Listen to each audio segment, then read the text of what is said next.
Hoy vamos a viajar juntos en el tiempo y el espacio. Vamos a ir al Japón del siglo XII para descubrir un secreto guardado durante siglos por los monjes budistas. Un secreto que hoy, la ciencia más avanzada, está empezando a confirmar de una manera asombrosa. Hablaremos de un té, pero no de un té cualquiera. Hablaremos de un té que, según un monje japonés, tiene el poder de matar de hambre a las células cancerígenas. Y lo que es más increíble es que la ciencia moderna ha encontrado evidencia de que esto podría suceder en tan solo 48 horas. El título de este video puede sonar sensacionalista, lo sé. Y mi objetivo, como siempre, no es crear falsas esperanzas ni promover curas milagrosas. Mi objetivo es darte información basada en la evidencia, con calma y con rigor. Pero en este caso, la ciencia que hay detrás de esta antigua bebida es tan potente, tan fascinante, que merece que le prestemos mucha atención.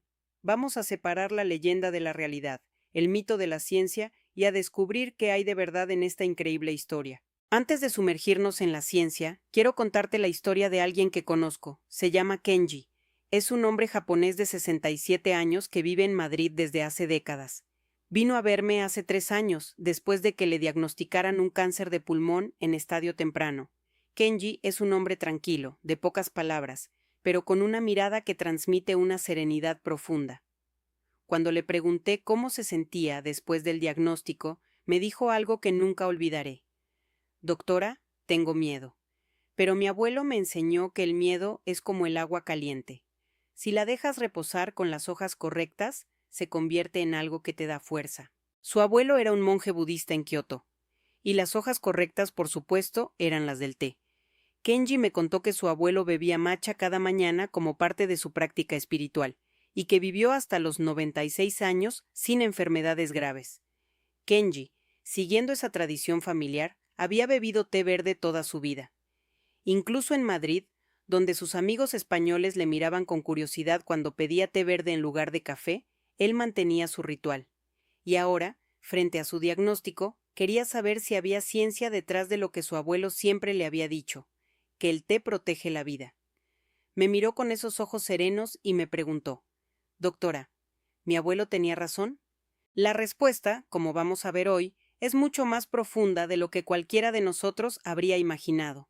Porque resulta que la ciencia moderna está descubriendo que este simple té verde contiene una de las moléculas anticancerígenas más potentes que se conocen en la naturaleza. Y lo que esta molécula le hace a las células cancerosas en el laboratorio es, sencillamente, extraordinario. Nuestra historia científica comienza con un hombre llamado Eisai.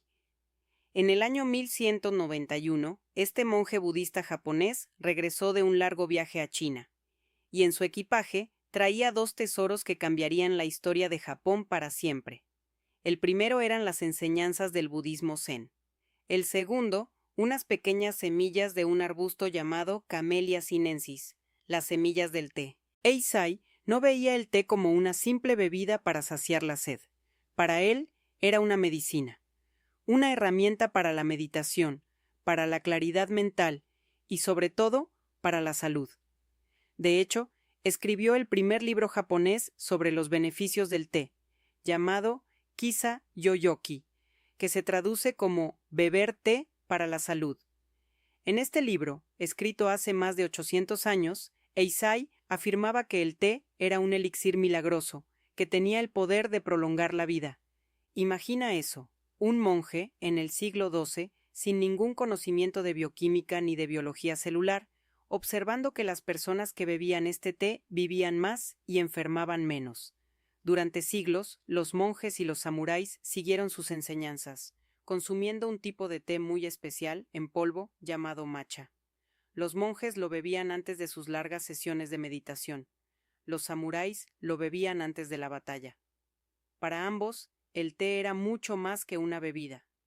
Era un acto de preparación, de concentración y de respeto por la vida. Lo que Eisai sabía por intuición y por observación, hoy la ciencia lo está demostrando en el laboratorio.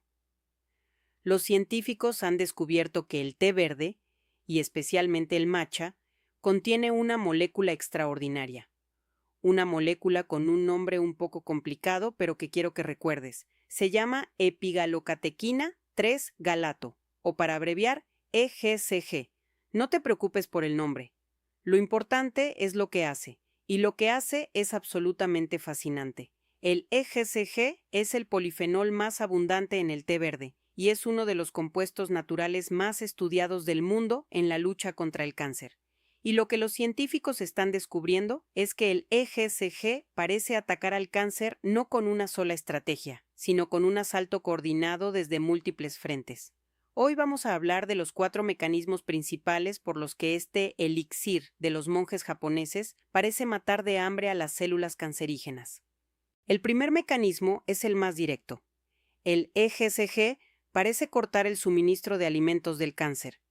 Para entender esto, tenemos que hablar de algo llamado el efecto Warburg. En la década de 1920, el premio Nobel Otto Warburg descubrió algo fascinante sobre las células cancerosas. Descubrió que son adictas al azúcar. Consumen glucosa a un ritmo entre 20 y 50 veces mayor que una célula sana. Es como si tuvieran un motor que funciona a toda velocidad y necesita combustible constante. Esta avidez por la glucosa es una de las características distintivas del cáncer. De hecho, así es como funciona el PET scan, una de las pruebas más usadas para detectar tumores. Se inyecta glucosa marcada con un trazador radiactivo y las zonas del cuerpo que absorben más glucosa brillan en la imagen. Los tumores brillan como estrellas porque están devorando azúcar sin parar. Aquí es donde entra el EGCG. Varios estudios, como uno muy importante de 2018 publicado en la revista Food and Function, han demostrado que el EGCG puede, literalmente, bloquear la capacidad de la célula cancerosa para consumir glucosa. Lo hace inhibiendo enzimas clave que la célula necesita para metabolizar el azúcar. Es como si le pusiéramos un candado a la boca de la célula cancerosa. Sin su combustible principal, la célula no puede generar la energía que necesita para crecer, para dividirse y para invadir otros tejidos. Simplemente se muere de hambre. Cuando le expliqué esto a Kenji, se quedó en silencio un momento, y luego sonrió. Mi abuelo siempre decía que el té limpia el cuerpo por dentro, me dijo. Ahora entiendo lo que quería decir. Imagina una ciudad enemiga que depende de un único puente para recibir todos sus suministros. El EGCG no intenta destruir la ciudad entera, simplemente vuela el puente y espera. Sin comida, sin energía, la ciudad, tarde o temprano, caerá. Esta es una de las estrategias más elegantes y potentes del EGCG. No ataca a las células sanas, que tienen otras formas de obtener energía. Ataca la principal debilidad de las células cancerosas, su insaciable apetito por el azúcar. Esta selectividad es lo que hace al EGCG tan especial. No es como la quimioterapia, que ataca a todas las células que se dividen rápidamente, tanto sanas como cancerosas. El EGCG explota una diferencia fundamental entre las células normales y las cancerosas: su forma de obtener energía. El segundo mecanismo es igualmente poderoso. El EGCG impide que el tumor construya nuevas carreteras. Un tumor no puede crecer más allá de 1 o 2 milímetros, el tamaño de la cabeza de un alfiler, si no consigue conectarse al sistema sanguíneo del cuerpo. Para crecer, necesita construir sus propias carreteras, sus propios vasos sanguíneos, para recibir oxígeno y nutrientes. Este proceso se llama angiogénesis. Es como si el tumor enviara una señal de socorro diciendo: necesito carreteras, necesito suministros, necesito sangre. Y el cuerpo, engañado por esa señal, empieza a construir esos vasos sanguíneos nuevos para alimentar al tumor. Un tumor que no puede hacer angiogénesis es un tumor condenado a quedarse pequeño e inofensivo.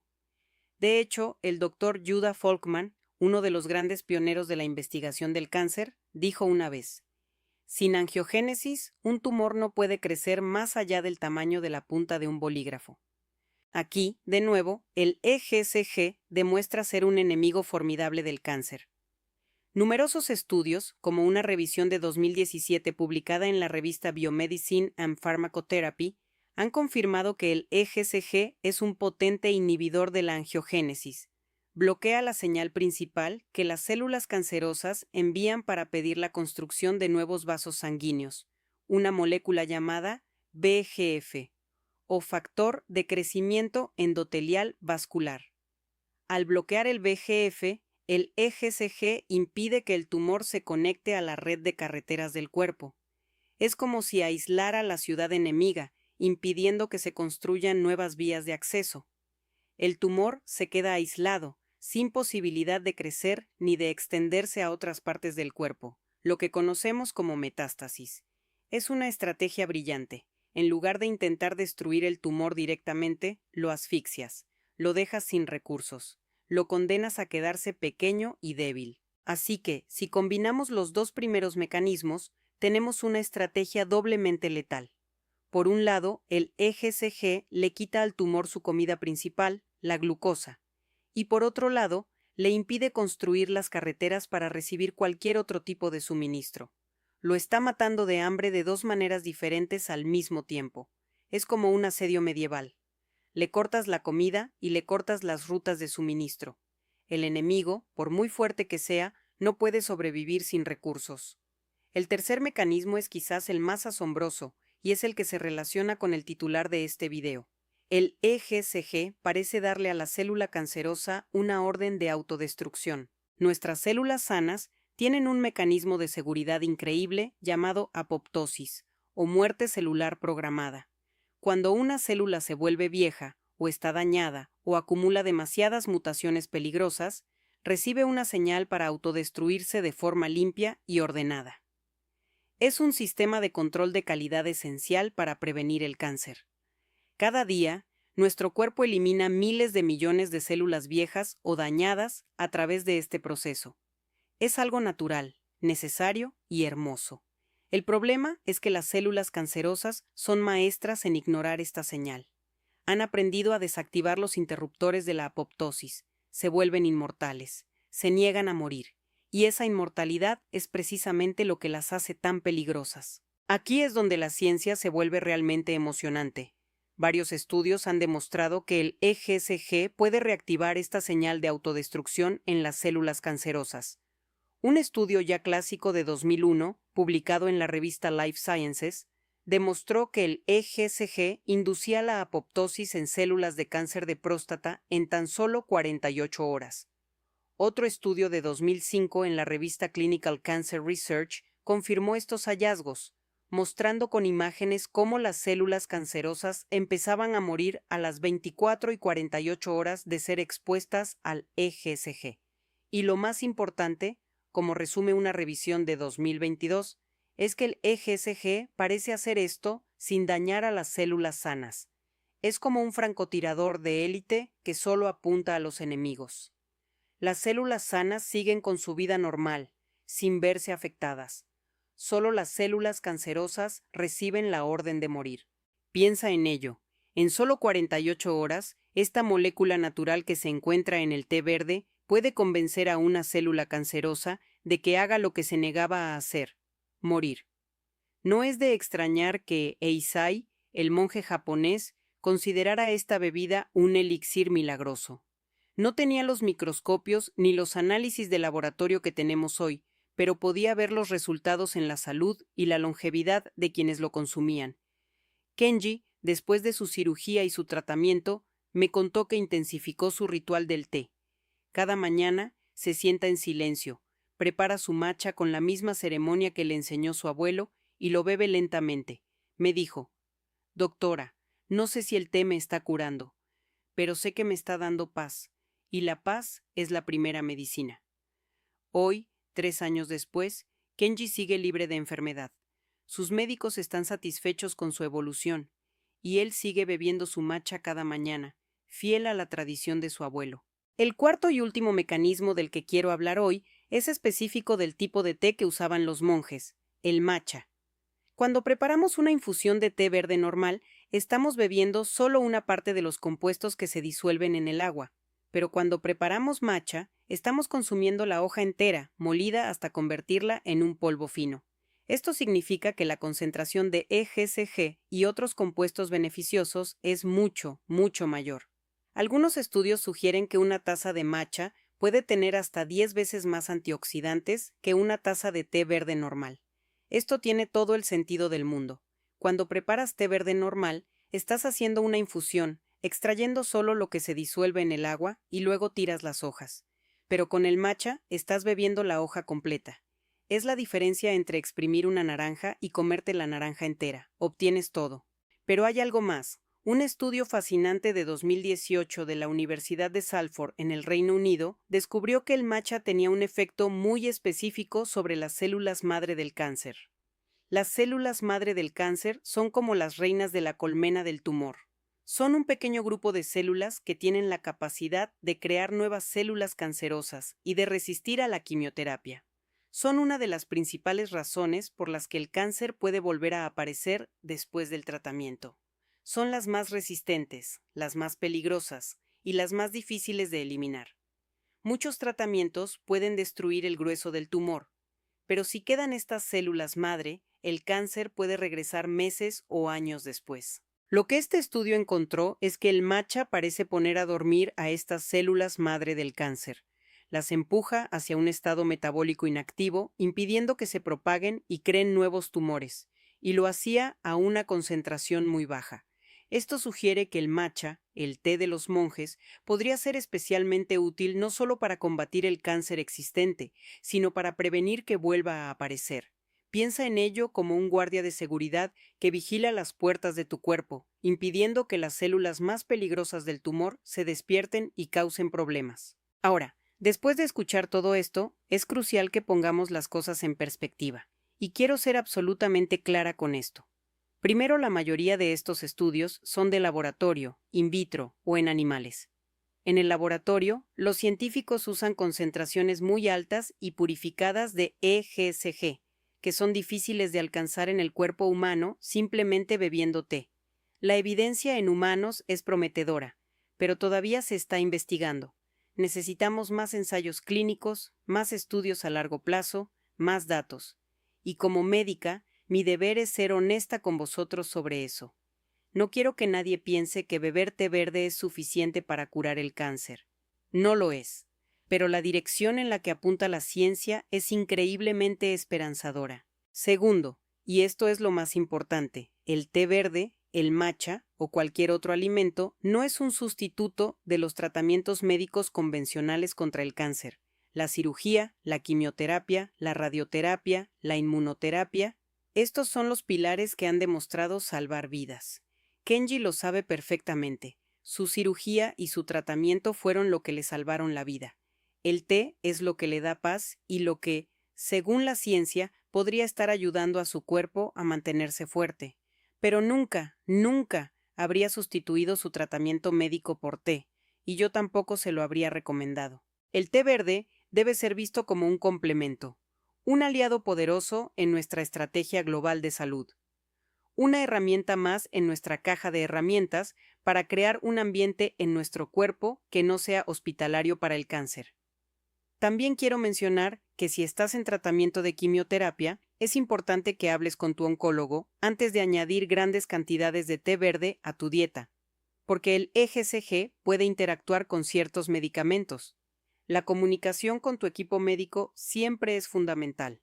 Entonces, ¿cómo podemos incorporar este antiguo secreto de los monjes en nuestra vida diaria de una manera práctica y segura? La forma más sencilla es empezar a beber té verde de buena calidad a diario. No tiene que ser caro ni complicado. Intenta beber entre 2 y 3 tazas al día. Recuerda prepararlo correctamente, dejando que las hojas infusionen durante varios minutos para extraer la máxima cantidad de EGCG. Si quieres ir un paso más allá, puedes probar el matcha. Una taza de matcha por la mañana puede ser una forma maravillosa de empezar el día, no solo por sus beneficios anticancerígenos, sino también por su capacidad para mejorar la concentración y la calma, gracias a un aminoácido llamado L-teanina. La L-teanina es fascinante porque produce un estado de alerta relajada. Te da energía sin los nervios del café. Es exactamente lo que los monjes buscaban para sus largas horas de meditación. Otro consejo práctico. Cuando prepares tu té verde, no uses agua hirviendo. Déjala enfriar un poco, hasta unos 70 u 80 grados. El agua demasiado caliente puede destruir parte del EGCG y añade unas gotas de limón. La vitamina C del limón puede aumentar la absorción del EGCG en tu cuerpo. Son pequeños trucos que marcan una gran diferencia. Y si puedes, elige té verde orgánico de buena calidad. No tiene que ser el más caro del mercado, pero asegúrate de que sea de una fuente confiable. Tu cuerpo merece lo mejor que puedas darle. No tienes que hacer grandes cambios. Simplemente, la próxima vez que vayas a tomar una bebida azucarada o un refresco, piensa en la historia del monje Eisai. Piensa en el EGCG bloqueando el azúcar a las células cancerosas. Y quizás, solo quizás, elige en su lugar una taza de té verde. Cada pequeña elección cuenta. Cada taza de té es un pequeño acto de cuidado hacia tu cuerpo, un acto de sabiduría que conecta con una tradición de siglos. Kenji me dijo algo hermoso la última vez que nos vimos.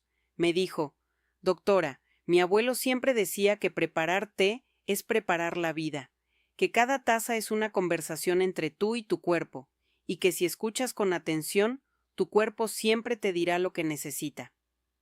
Esa sabiduría, nacida en los templos del Japón antiguo, hoy resuena con más fuerza que nunca a la luz de la ciencia moderna. La sabiduría de los monjes japoneses nos ha dejado un legado increíble, un recordatorio de que en la naturaleza, en las cosas simples, a menudo se encuentran las medicinas más profundas. El té verde no es una cura mágica, pero es una bebida maravillosa, respaldada por una ciencia cada vez más sólida, que podemos usar para cuidar de nuestro cuerpo y participar activamente en nuestra salud. Es un puente entre la sabiduría antigua y la medicina moderna, un recordatorio de que a veces las respuestas más profundas a nuestros problemas de salud no están en un laboratorio futurista, sino en una taza humeante que un monje preparó hace 800 años con las mismas hojas que podemos comprar hoy en cualquier tienda. Me encantaría saber qué piensas. ¿Conocías la historia del monje Eisai? ¿Bebes té verde o matcha habitualmente?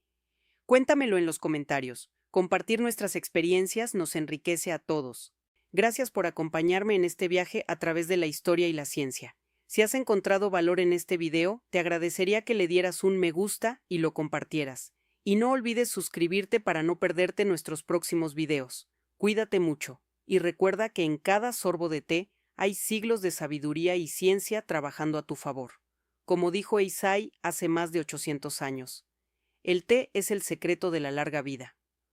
Hoy, la ciencia le está dando la razón, y eso, amigos míos, es verdaderamente increíble. Nos vemos pronto.